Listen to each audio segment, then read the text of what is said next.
Welcome back to our channel, and what a start to the Premier League 2018-2019 season it has been for West Ham. Is it West Ham picked off where we left off from last season, or should we give the team the benefit of the doubt? I'm joined by Alf and Stel. Liverpool 4, West Ham 0. Alf, brief thoughts before we get digging in deep into the game. Well, listen, I wasn't expecting too much. I was hoping for a draw. I was hoping for, a good battle up there. Didn't quite get it. I still think it's a work in progress. I still think we're going to need another I think a good 10 games into the season for it to all click together. But I will say this. I'll pass it on to Stel to discuss. I think Pellegrini was a bit too optimistic with his formation there. Over to you, Stel. What's your thoughts on what Alf's just said? I agree. I think maybe Pellegrini misjudged how strong Liverpool are, especially at home. But I know we're going to get into the depths of this as we go through this review. But I was saying to you just before we went live, Anton, I'm kind of glad that it happened now because I think it's given Pellegrini a lot more of a learning curve than he may have liked. But I think it's a good thing, so there is a positive to come out of this because I think he's identified for himself where we probably are still lacking in the squad. Yeah, absolutely. Well, we are back with our review show, so we're going to get into it. Alf, team selection. Was it what you expected? Was there any surprises there? I'd probably go against convention here. I was a bit surprised with Fredericks actually over Zabaleta, and I was I suppose he's the only one that I thought was, the big surprise for me. I know there's a speed difference, and maybe that's what Pellegrini was looking at, but I would have gone for experience in this match. I would have set up differently, personally. I would have been more defensive for this game. Certainly for the first half, certainly for the first 65, 70 minutes. Still, I said in the preview, I felt like Pellegrini and West Ham were going to go toe-to-toe with Liverpool. Do you think we went toe-to-toe with Liverpool, or did we just try to go toe-to-toe with Liverpool? We didn't even get going, mate. I think that's how Pellegrini set us up to be, but they murdered us. They murdered us in similar areas to what we saw last season. Going toe-to-toe means that you've got to sort of match them like for like, and we didn't. We certainly didn't match them like for like in midfield. I kind of get what Alf says about Fredericks. You could see why maybe someone like Zabaleta may have been a better player to use, but ironically, I would have used Zabaleta out on the left as a left back. As a makeshift left back rather than Fredericks, because we did need the pace to try and counter them, and I'll explain my reasons why I could see Zabaleta in as a left back, because quite basically Masuaku's not a left back, and we needed.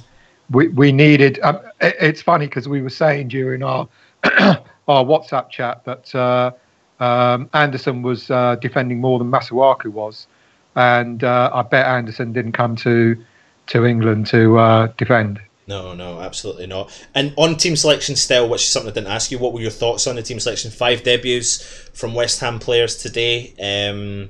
One player we didn't see straight away but came on off the bench was Yarmolenko. What was your thoughts on the team selection? I can only assume Yarmolenko wasn't 100% fit because I can't quite get why Antonio started.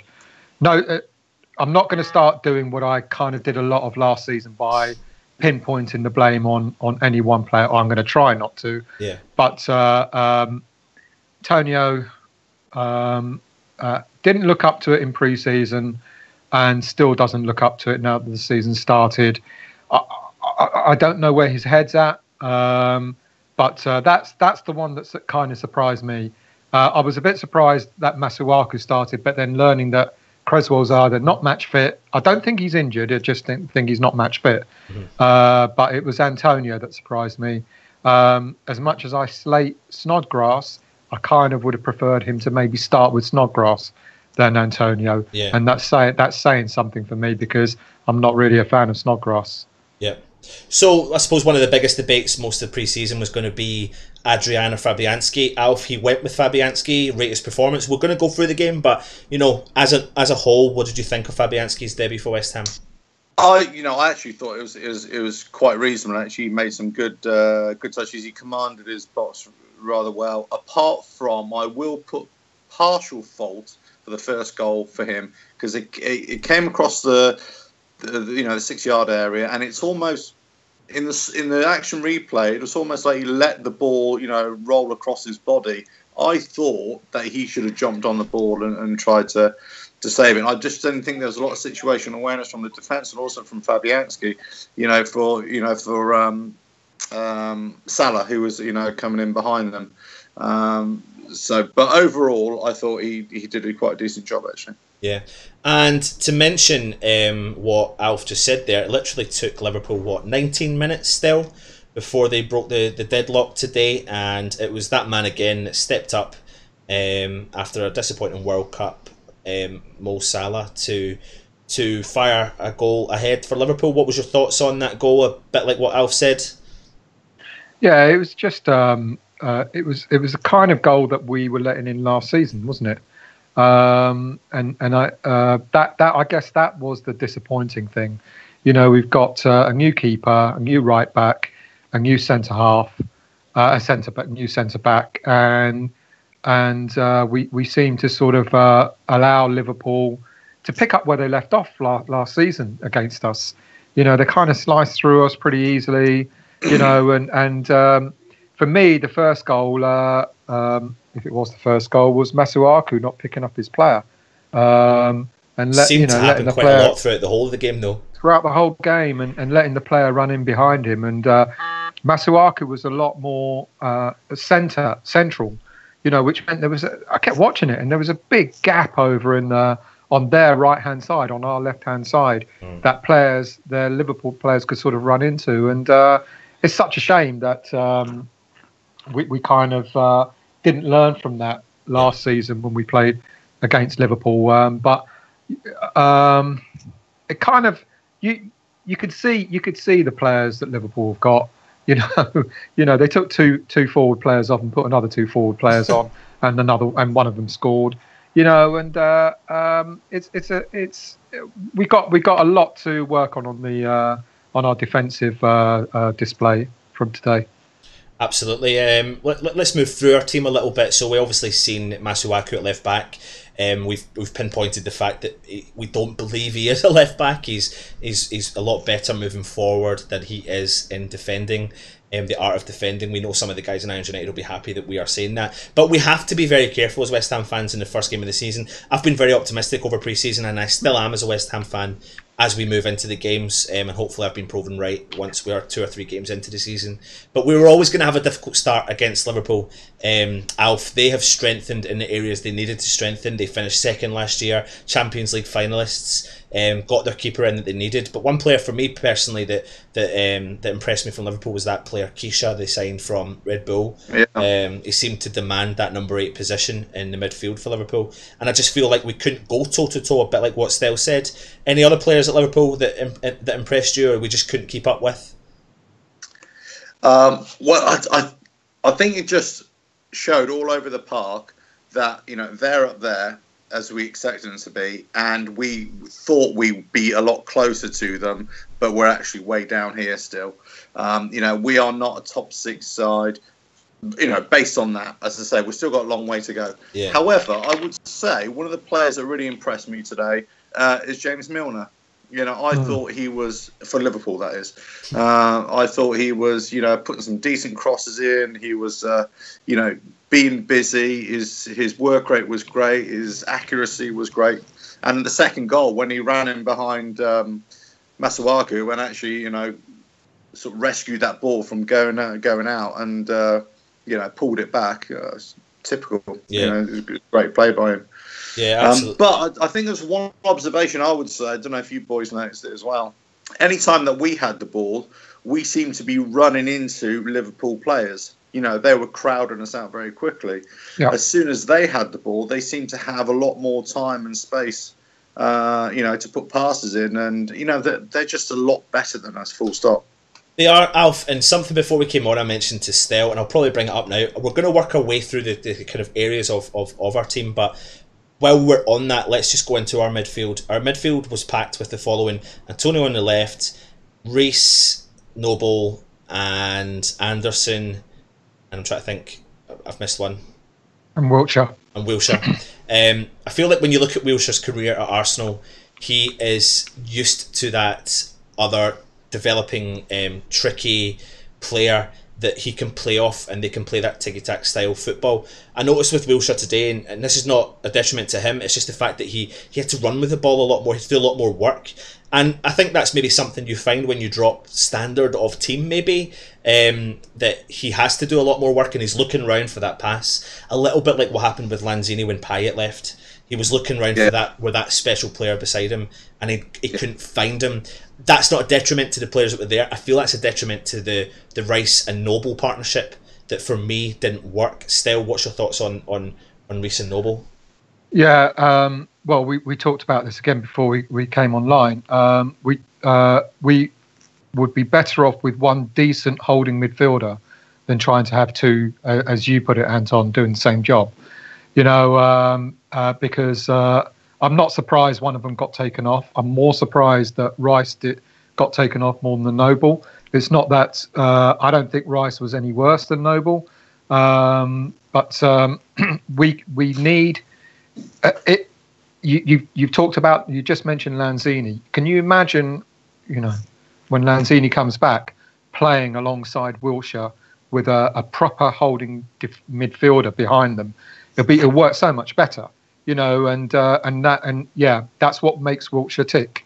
That's what made him tick at Arsenal, because as skillful as Yarmolenko and Anderson are going to be, they're going to be too far wide for him to be able to play that one-touch football.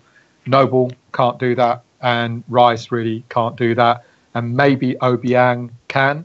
I don't know, but another creative midfielder alongside Wilshere in the middle would work a lot better.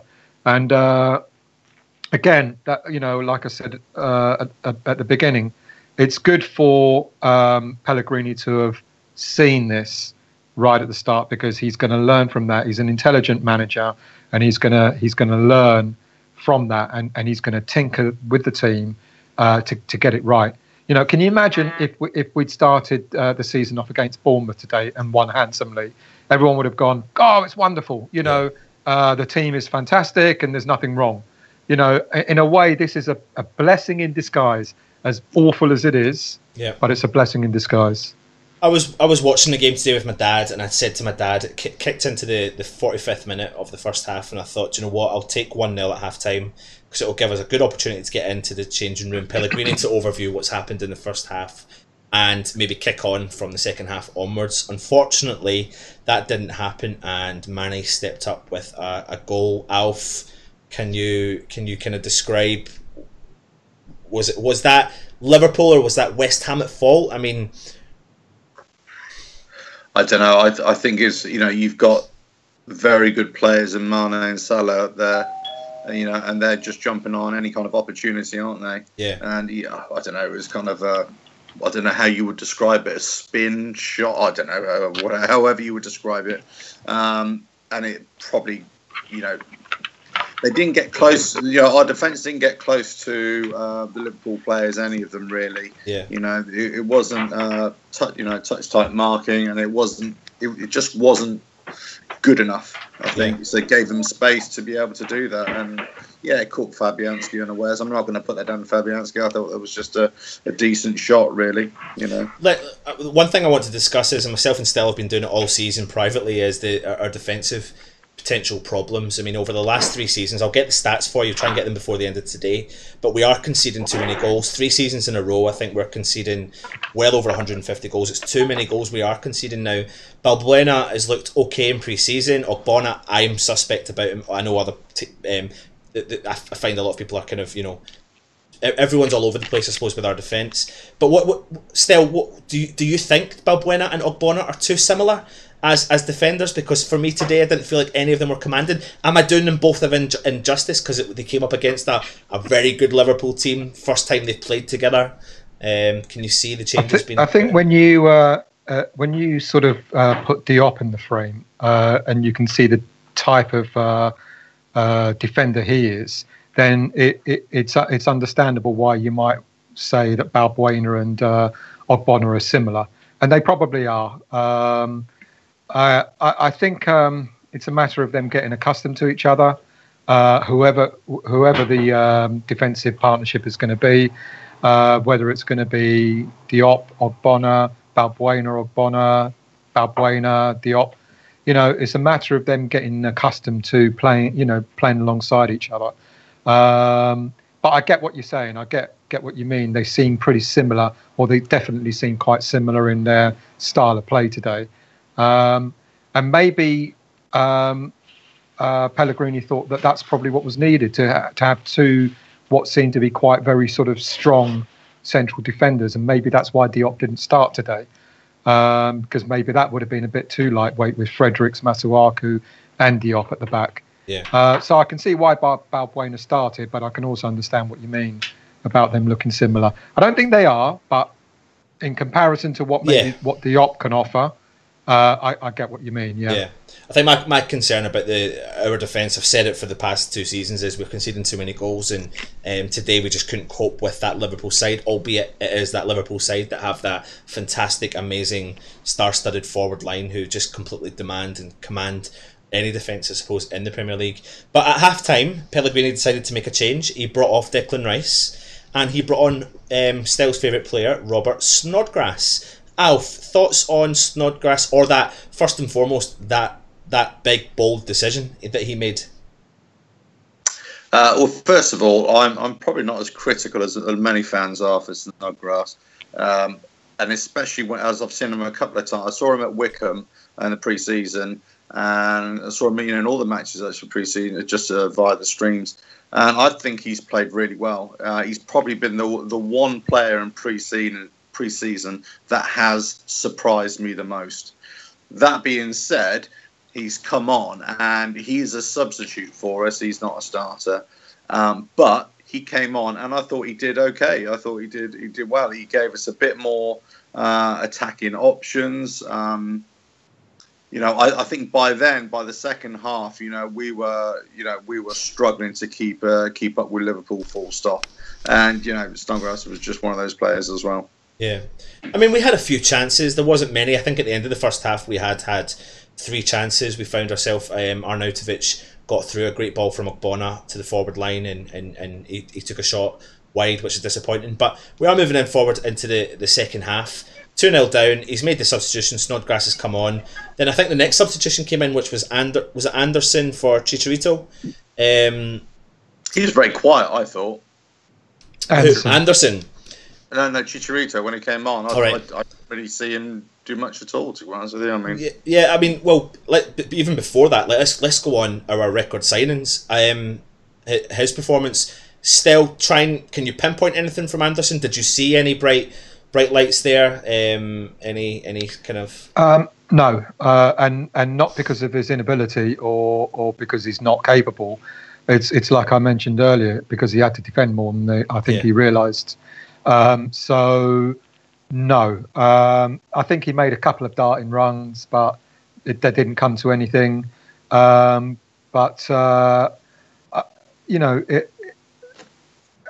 think it almost doesn't matter what player went out today, our top signing or any of the youngsters or whatever. Liverpool were just all like Alf said, Liverpool were all over us. They didn't give the likes of Anderson any room to sort of play. They probably did their homework. They know his ability, and they snuffed him out pretty easily. But I think Anderson was more in our half of the field than he was in theirs, which was a shame. I did see a couple of glimpses from Anderson. I think when he got the ball a few times, he had to grow into the game. His first game in the Premier League. I'm still excited by him, and I'm not. I mean, it's so hard to not pass judgment, but we can't. It's the first game of the season. 5 debuts were made today. It's a whole new West Ham side. It's a whole new manager, a whole new setup, a whole new mindset. I think we are all probably in agreement that we're willing to, let that game slide. You're probably willing to let a couple of games slide within reason. Yeah. So Pellegrini finds what he believes is the right formation and team selection moving forward. But Hernandez came on for Anderson, and Alf, you said he went a bit quiet. What was your thoughts? I just didn't think he had much of anything. I thought he's playing in a bit of no man's land, really. Again, I don't know. I mean, I just didn't think he was that effective. I just didn't think we were very effective going forward. Full stop. I think the commentators, mentioned it, that in the first half, especially, we were playing too high up. Our defence was playing too high up as well. Yeah, high line, yeah. And we were all playing too high up. And, so I personally, again, you've got to look at this. Liverpool there, and I thought we were there, and that's where we were. So that's how I would have approached the game. I would have approached the game in a much more, backs against the wall, dare I say, in a more of an Allardyce type fashion, right? Do you know what? We're going to Liverpool. We're still a building side. Let's just go and give them a good game, a good defensive game, make it really tough for them, and then maybe try and hit them on a long ball counter-attack, feed Arnautovic in, which almost happens. You mentioned it in the first half twice, and Arnautovic was through, and, he scuffed his shot. The second shot he scuffed wide, and the first one went wide as well. Yeah, went wide, but it was a deflected shot. It went off for a corner. So there is that ability there, and that's why I'm not too hacked off that we got beat 4-0. I'm kind of thinking, well, you know what?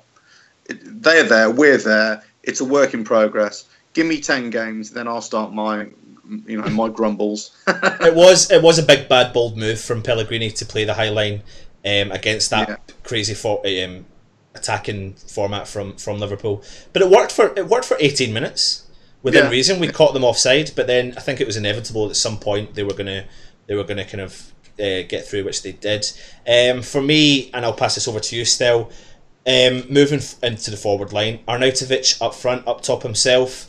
Like you said, all our wingmen had to defend a lot more. It kind of defeated the purpose of just leaving him there himself, really. For me, what was your thoughts on Arnautovic? And here and it goes back again to having that an additional creative player in the middle who can link up between the holding midfield and the attack. Which is, I mean, goodness me, it's such a shame that Lanzini is injured. Yeah. Because you could actually see him playing in that role. As I said a moment ago, a holding midfielder, Wiltshire and Lanzini in the middle, Arnie in front, and it'll be it'll be Lanzini linking between Wiltshire and Arnie, and Arnie sort of kind of he was on his own, and when he got it, he couldn't do much with it. He was on his own. The wingers weren't really sort of supporting him, and he had no choice but to try and shoot and scuff in his shots and stuff like that. I hope again Pellegrini does something like that. I don't even mind seeing Arnautovic dropping into the number 10 role and having Hernandez going up front, to be that linchpin, because Arnautovic can do that role. It'll just mean that he won't be our 18, 20 goal a season player that we were kind of hoping for. But if that means Hernandez being the 18, 20 goal season player, then fine. But so you can't fault Arnautovic's effort, but he really had scraps to work with today. He did, and I can't help but massively agree with you there still. I think, and I do believe this is something that Pellegrini might work with, because I still think Arnautovic is capable from that role. Maybe a little bit further forward, but he says about this attacking forward line that he's going to play, and obviously today we couldn't get that out, and I think there was a few glimpses of some things, and I mean I'm talking minuscule, but there was enough there for him to work with. One player that came on that always, and I've said all along since we've signed him, he does excite me. I think you agree with me, is Yarmolenko, and he did make a difference. We have to be honest there. Alf, what was your thoughts on his performance? Yeah, I almost thought it was a shame that he came on for Arnautovic, really. I thought, it's almost like, well, you're bringing him on, but, we actually need Arnautovic in there to receive this ball from him. But no, I agree. I think he had some, good touches. Again, I was impressed with him in pre-season as well when I saw him at Wickham. And, I think he's going to have a good season as well, for us. Yeah. But, touching back on Arnautovic, funny enough, I just want to make this observation. Last year, in my opinion, Arnautovic, when he had most of his success, he actually created that success himself.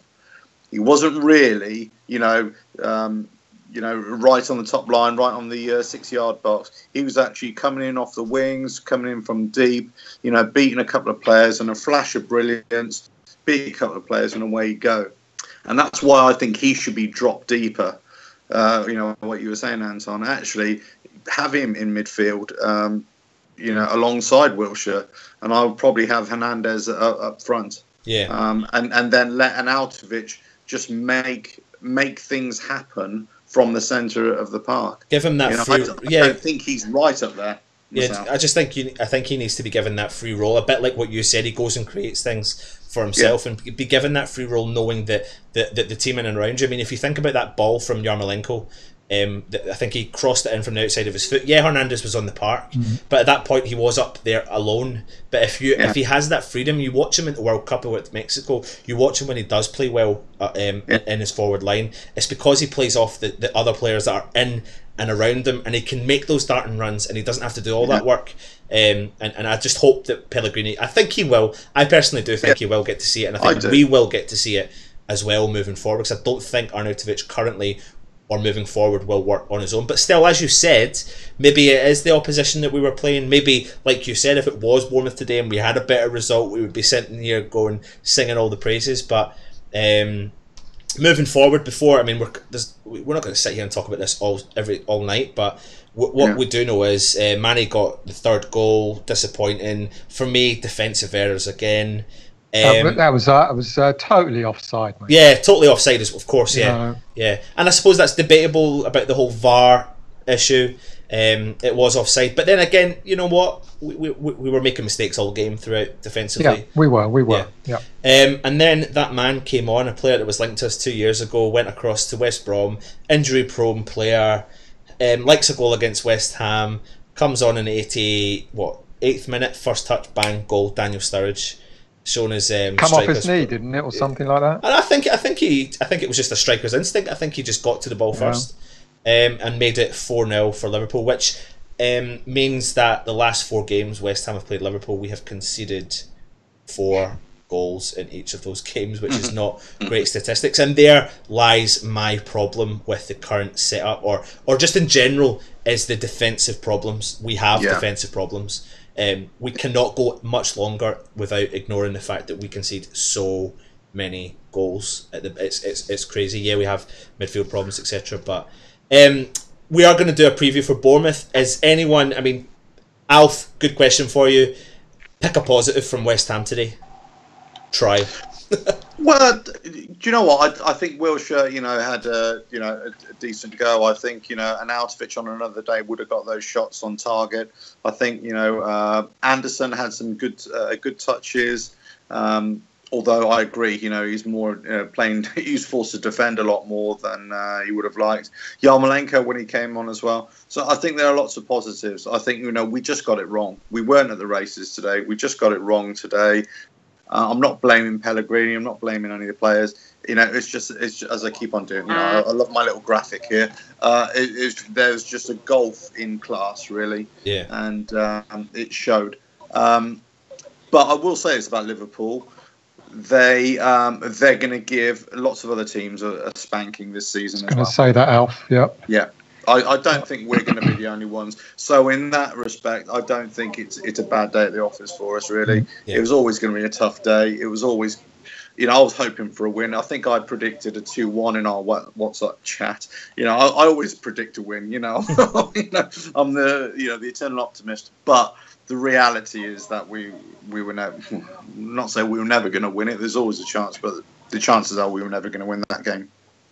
Same question to yourself. Still, any positives you can pinpoint from it? Yeah, there are. The positives, as I said earlier, if this happened halfway through the season, I'd be a lot more worried. Yeah. The fact that it's happened now will have given Pellegrini a big learning curve.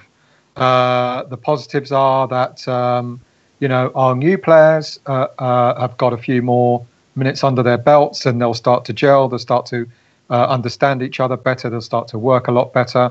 I agree with Alf. Wiltshire was actually quite decent. Yarmolenko looks like he's going to be exciting. And Pellegrini will get it right. I bet we'll see a couple of different players on the pitch against Bournemouth next week. I like to see Yarmolenko start, and I bet he will. Snodgrass may start, maybe as being that attacking player in the middle, or he'll put Hernandez on. Let's not forget, Hernandez has only done, was it one pre-season friendly? And you could argue, he's been playing all summer, but then therein lies the problem. He's been playing all summer. He needed a break. He's had one, so I'm kind of not surprised that a lot of the players weren't sort of at their best today.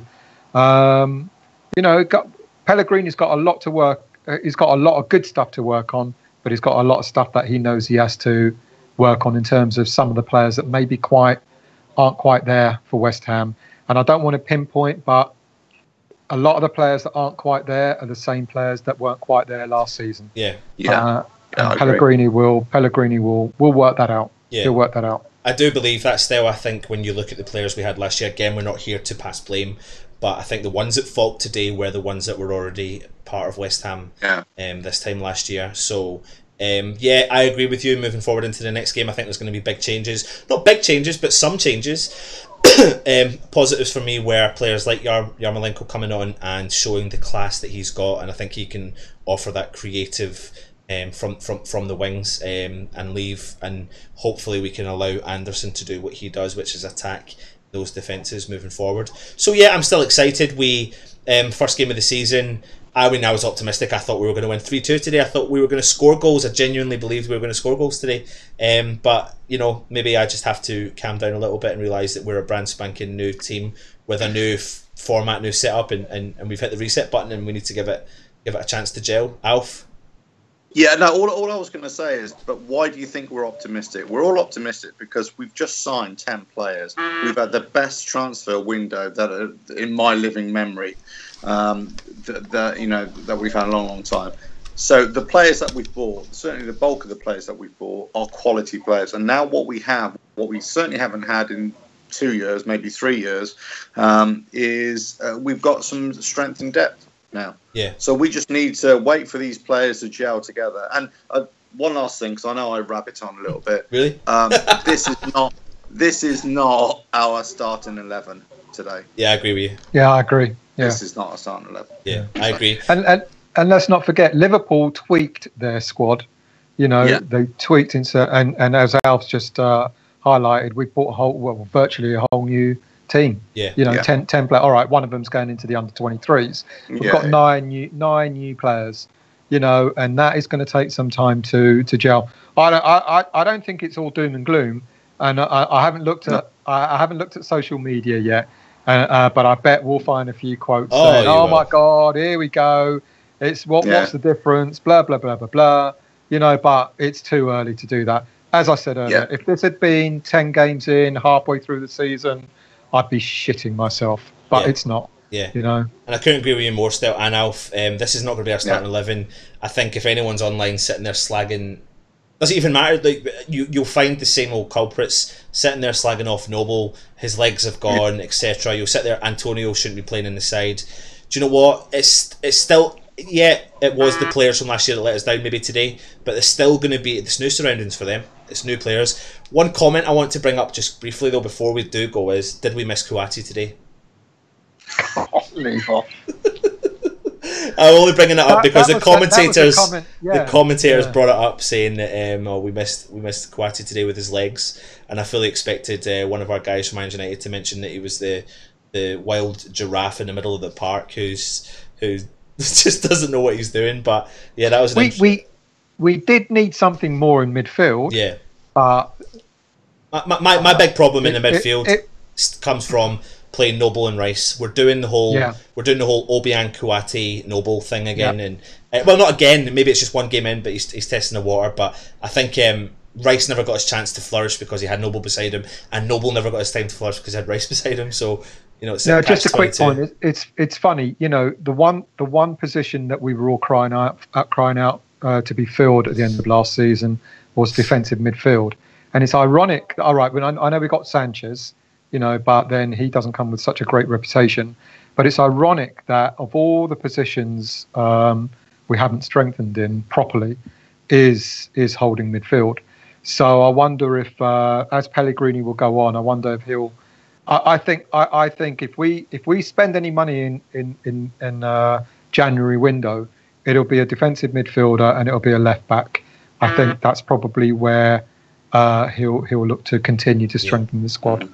Yeah, absolutely. Well, listen, that has been our first matchday review of the season. It's not been great, but it's first game with, like I said, I don't want to keep repeating myself, new surroundings, new everyone in and around West Ham. So let's stay positive. We are West Ham. You've seen all my and the rest of the guys' reviews from last year, and they weren't particularly positive, but we need to be, and we know we're going to try our best this season to be positive and go in with a new mindset.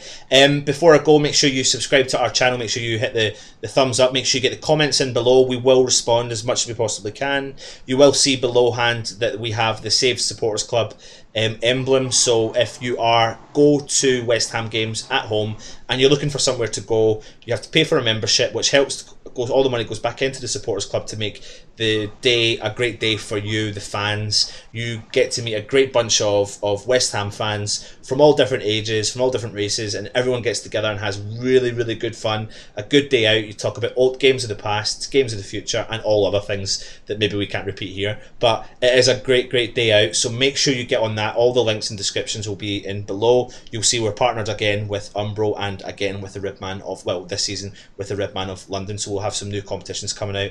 And yeah, that's our review. Thanks very much, guys. Thanks Stel, thanks Alf. I've been Anton, he's been Stel, he's been Alf. Come on, you hands.